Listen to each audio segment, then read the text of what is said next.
up on a nice bright and early morning here in Washington, D.C. during July. We're excited to have you here. I'm Steve Cheney. I'm the Chief Executive Officer of the American Security Project. If you're not familiar with ASP, we were founded in 2006, and the premise behind this is that we'll take topical issues and put them into a national security perspective. Energy security, nuclear security, climate change, terrorism, asymmetric operations are all a number of the issues that we take on. Today, we're particularly pleased to have Representative Adam Smith here to talk about Sub-Saharan Africa. We think this is a very topical issue, especially when it relates to asymmetric operations. We're pleased that you are here today. This is kind of a watershed event for us here at ASP because we're way oversubscribed, and Congressman, I attribute that to your infinite popularity. I'm also pleased to introduce one of our board members and a managing partner of McClarty Associates, Nelson Cunningham, who is my boss. He's on the board here, and who's been a good friend for a long time. Nelson? Thanks very much, Steve. I have been a board member of ASP since its founding, and one of the reasons why I'm so active with the organization and remain so proud of what it does is because it's one of the few places in Washington where you get people from, at the board level, from both sides of the political aisle, to sit down and actually find common sense, consensus solutions to complicated national security problems. Our board is 1/3 Democratic leaning, 1/3 Republican leaning, and then most importantly, 1/3 retired flag officers. And it's the flag officers who give us really the steel underpinning for our policies, because they constantly bring us back to reality and focus us on the real needs of American security. And then it's up to the rest of the board to come up with ways in which we can agree to advance those goals rather than find ways to disagree on how to advance those goals. And that's why I'm particularly proud to be here and with General Cheney and his leadership. I'm also proud to be introducing someone that I have known and admired and respected for a long time, Congressman Adam Smith. He has been, since coming to Congress, first being elected in 1996, at the age of 31. I came to Washington right about the same time, and I was a Senate staffer. He was a congressman. And he has been, ever since coming to Congress, he has been one of the really thoughtful folks who, as a Democrat, spends most of his time thinking about the same sort of common sense, practical solutions to problems that I think are the place where solutions really can be found. We first worked together on trade matters back in the 1990s when Bill Clinton was reaching across the aisle to push a broad trade agenda. And Adam Smith was one of the most thoughtful people in the House, leading Democrats to a new and I think better place on trade, being more open, more globalized, and leading forward on an issue on which Democrats had often been going in a different direction. He has taken that same broad-ranging sense of intellect and policy to his role on the Armed Services Committee. He has served on the committee since he first came to Congress in 1997. He has now risen to the position of ranking member on the committee. Should certain things happen in November, he would be the chairman, and I'd be certainly proud to call him chairman. I think it is telling that in his work on the Armed Services Committee, he has taken the same sort of broad-gauged approach toward thinking about national security problems that he took to the dealing with trade problems in other parts of his congressional career. I think it's particularly telling, Mr. Smith, that you're here to talk to us about AFRICOM, because Africa is a place where national security, development, diplomacy, poverty alleviation, healthcare resources all need to be addressed in a holistic fashion. And we can't just view it as a place for military forces, but we need to have a policy that allows us to approach it holistically to solve its problems. Mr. Smith has recently returned from his second trip to Africa. He was in Uganda. I'm sure we'll hear about that trip. Please join me in welcoming Ranking Member Congressman Adam Smith.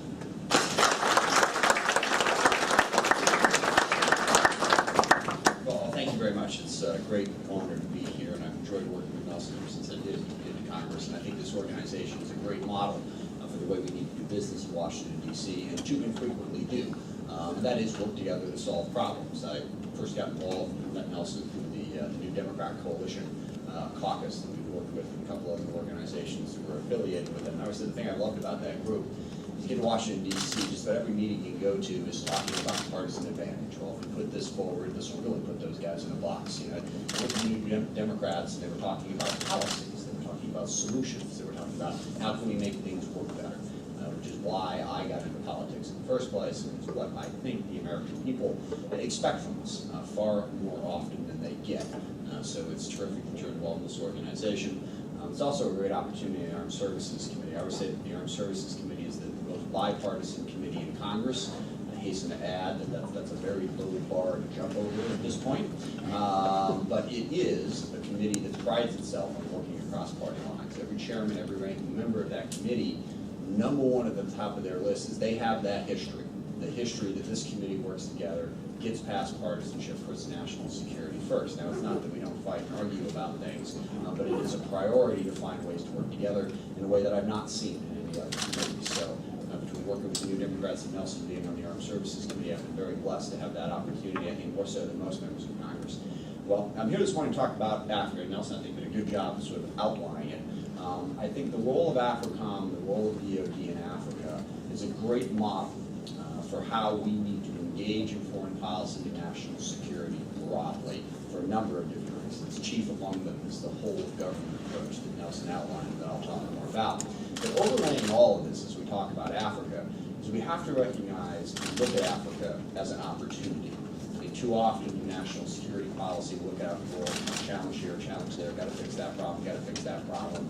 And if we're really going to build the type of partnerships that we need, and the single most important partnership in national security is the partnership that you build with the country in question, and not just with your own agencies and not just with other countries, but to recognize that this is a partnership that puts the other nation first. And if we take that look and take that approach, I think we'll be able to build the type of strong relationships that are necessary.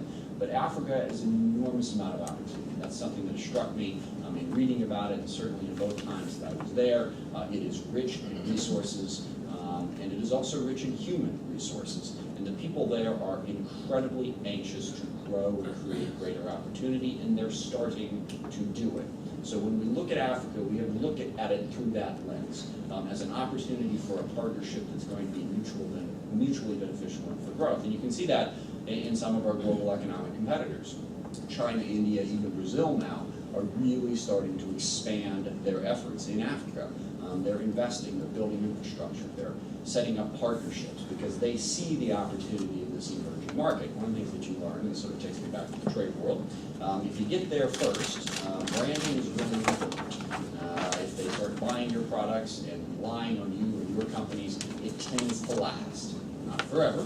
Nothing does. Competition comes up and it gives you an opportunity. So I think we need to engage and see it as that opportunity. So to look through the lens of AFRICOM and what we're doing on the defense side, to get an idea of how it then flows into all of those other issues that I just mentioned, I think the Horn of Africa is a pretty good place to start our look. And I think we've been largely successful there in building the type of partnerships that are necessary. We have, in trying to deal with Somalia and then right across the water in Yemen, recognized that to be successful there, we need friends and we need allies. And we have done that with Kenya, with Ethiopia, with Uganda, with Djibouti. Those partnerships, and then more broadly with ANISOM, we've built a coalition that has really been very successful in both Somalia and in Yemen in containing a national security threat to us. Al-Qaeda in the Arabian Peninsula, and Al-Shabaab more specifically in Somalia. We really started to have success. But that success has come because of our local partners there, and because we developed that security partnership. And this is the most important model, I think, when we look forward and say, the next 10 years in an atmosphere of very scarce resources, what is our best national security posture? What's going to work for us to advance our interests? What's going to work is building those partnerships that become force multipliers for our interests. It is vastly, vastly better to have had the success that we've had in Somalia and Yemen for the relatively small amount of resources and the relatively small amount of troops than to have to plop down between 100 and 200,000 U.S. troops in a place like Afghanistan or Iraq and fight it out for a decade. The results are nowhere near as good, and the costs are just unimaginable. What we've done in Africa is we've done it in a partnership-building way, which is the only way you can really succeed. We are past the point in history where a foreign military force can simply impose its will on a country and fix everything. It can't be done. I would say that one of the things I really admire about the U.S. military is the answer to the question, can you do this, is always yes. It's astonishing. It's like, I've traveled with them a great deal, so I'm talking about problems large and small, certainly can you take that hill, yes, but even small logistical things, they always believe that there's a way to do it. And that is an incredible strength. It also reaches the point where it becomes a little bit of a weakness, because the truth of the matter is the answer is sometimes no. No, you cannot pacify a place like Afghanistan with another 10,000 troops or another 20 or another 100 or another 20 years. You can't. There is a point at which military might is no longer going to be able to achieve your objective. We need to recognize that. What works, and what really, really worked for us in the Horn of Africa, is building those partnerships so that it is Ethiopia, it is Kenya, it is Ugandan special forces that have played a critical role in turning back al-Shabaab in Mogadishu and elsewhere in Somalia. It is those local forces being committed to the effort that enables you to succeed. And that is, sort of basic counterinsurgency. And one of the things that I'm deeply concerned about as a result of Iraq and Afghanistan is that counterinsurgency has become very misunderstood and given a bad name. Counterinsurgency has become almost synonymous in the minds of some folks of nation building, with the notion of rebuilding Iraq or rebuilding Afghanistan. And really, in its most basic form, what it is it's building those local partnerships, as the Special Operations Command says, by, through, and with. Ideally, your forces, you don't ever fire a shot. You train first the local security forces, because you cannot have growth and opportunity if you don't have security. So we build those partnerships, you train security, but then you do all of those other things that Nelson talked about as well that are necessary to build a successful civil society. You build infrastructure, create a good education system, you make sure there's adequate health care. And in building those relationships, you're able to both achieve your security aims and build a lasting partnership that can help you in a wide variety of different ways. And that's what we're trying to do, and in some cases I believe succeeding, in Africa, certainly in the Horn of Africa. Now we have to be mindful that our interests will spread. The other area where we now need to really work on building partnerships is in Al-Qaeda and the Islamic Maghreb, AQIM, with what's going on in Mali, has been going on in Algeria and Nigeria as well. There are concerns rising there. But again, overarching all of this, yes, our concern is the rise of extremism and Al-Qaeda affiliates in this part. But look at it as a way to build partnerships that can lead to much, much more, that can lead to economic opportunity. And one of the keys to this, when I traveled to Africa the first time several years ago, which were a variety of different countries, looking at how our Special Operations Command, broader DoD, State Department, our intel partners, how did they all work together? And that has always been a great challenge in the United States government. It's stovepiped, everyone's doing their own thing, State Department doesn't trust DoD, DoD doesn't trust intel, nobody trusts the Special Operations guys, because back in the day, nobody knew exactly what they were doing. That's all getting a lot better. We've got a long way to go. There are still, historical, stovepipes that are there in terms of people understanding their particular field.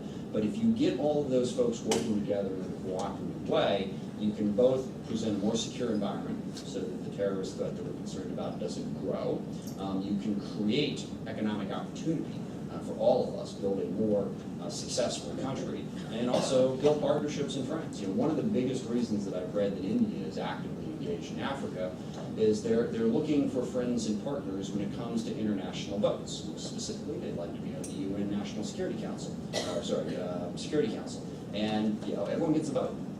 There's well over 50 countries in Africa. Make some friends, they get a vote.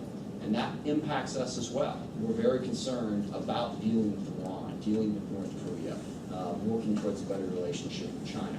And all of those things, international organizations are going to be critical. Lots of countries get a vote. There's a lot of countries in Africa. If you have good relationships there, you can get a vote on a key issue that enables you to meet your national security interests. So all of that comes together, and the role that DoD has to play is, number one, training the security force, but number two, being smart enough to know the partners that they need to succeed more broadly, and when to stand down and let development agencies, let the State Department take the lead and work in that cooperative way. I believe Africa has served as a great model to accomplish those objectives. Now, while we're doing this, is one of the things that's really important in terms of how DoD approaches this. The continent of Africa did not react positively when we created AFRICOM, and that was somewhat surprising to people in the Department of Defense. There were some bad initial aspects of the rollout, but overall, the notion that the U.S. military was all of a sudden taking an interest in your region is historically not been a positive. And I think we need to understand that. We have in the past trained security forces and worked with different groups in a way that wasn't necessarily in the best interests of the population. And that's the key to how we build this. And that is why when you start talking about USAID, development, U.S. businesses, economics, and a broader approach, that works. Because we have to make it clear that we're trying to help the African people, not just prop up a dictator to do our bidding. That people are going to be very, very leery of that. So it doesn't just matter that we get a good partner in a given country. It matters that they're running that country well. And we have to be invested in that and working with them to come up with the proper development policy to help them do that. For instance, as I mentioned, we've got a great partner in Kenya. They certainly have challenges, but they work very closely with us on Somalia and a wide variety of other issues. They've got a really important election coming up next year. And they're very concerned about it. They're spending an enormous amount of time in Kenya, not just on the election, but as we all learned 4 years ago, I guess it was now, or 5 years ago, what comes next? Because after the last election, there was not a clear result, and there was massive violence in the country and unrest that undermined the stability of the country. We've got to help them build democratic institutions and build an understanding of how to succeed. And one of the great challenges that Africa has had is having that sustainability. You will have these periods of time when a government emerges in a given country that succeeds, and it's great for 4, 5, 6, 7 years, but then the transition of power is always difficult. Whoever is in power seems to want to hold on forever, not to want to transition, or nothing is really ready to come next and it falls apart. That's when a country really succeeds. There's a great line that I read in Tip O'Neill's book a long time ago, that the moment that he knew America was just an unbelievably great country was right after the impeachment of Richard Nixon. Drove around Washington, D.C., and you wouldn't have known it happened. It happened, we moved on to the next government, and everything kept flowing. That is not to be taken for granted. I also say that, I used to say that Abraham Lincoln was my favorite president. The more I read about George Washington, I elevated him, because to have walked away from power voluntarily when he could have kept it at that moment in history was, I believe, unprecedented. But to do that, to be able to transition to the next government in a seamless way is critical to long-term security, and we can help with that. We can do the democracy building with the work. It's not an easy problem to solve, but it recognizes that our interests in Africa have to be beyond just, okay, that's the person in charge, let's make whatever deal we have to make with them in order to get their allegiance. We have to build broader support for the people. And that's all the whole of government pieces that are going out there. The one really missing piece of this right now is more robust engagement from the U.S. business community. They're not as actively engaged there as China or India or some other countries. And I think there is opportunity there. We need to work in partnership with them as well. So underpinning all of this, I do believe the Department of Defense has a strong role to play. AFRICOM has a strong role. Like I said, number one, if you don't have security, you don't have stability, we can do that. We can train the local police forces in a way, the local military forces in a way that help bring security. But if that's not tied to a broader effort at more successful democracy, at more successful economics, it won't last, and we won't ultimately have the support of the African people that we need to be successful. So I think we've got a great opportunity in Africa, a number of different issues going on. Every country is different, but that broad model of partnership building, of a whole of government approach, and of recognizing the most important thing is what can we do to help the local country. It's not just about our interests, it's about making sure that we're serving theirs. so that we can build a successful partnership going forward. And there is an enormous amount of opportunity in that region. In fact, I do want to close with one specific example of where I think we can move forward and make this better, and that's the Congo. The Eastern Congo has been the site of one of the greatest humanitarian crises of the last 20 years that very few people know about. Somewhere in the neighborhood of 5 million people have been killed in a wide variety of conflicts. A good chunk of it spilling out from the genocide in Rwanda, but you also have the Lord's Resistance Army spilling over from Uganda. Basically, you have this vast, ungoverned space in the Eastern Congo, and every rogue or group or warlord that's looking for a safe place to hang out tends to head in that direction. It has led to an incredibly violent situation, hundreds of thousands of internally displaced people. And the real sad part about it is this is an incredibly resource-rich region. There's an enormous amount of opportunity there that's not being realized because first and foremost there is not security. There's a lot of different issues in different countries and different places. In the Eastern Congo, it starts with security. So what can we do about it? How does all the other things that we're doing down there and the AFRICOM are doing tie into this? It ties in because if we can build security partnerships, hopefully eventually with the Congolese military, that's not easy, but also with the countries around it, with Uganda, with Rwanda, you can begin to bring security to the region by training the local population in how to bring security to the region.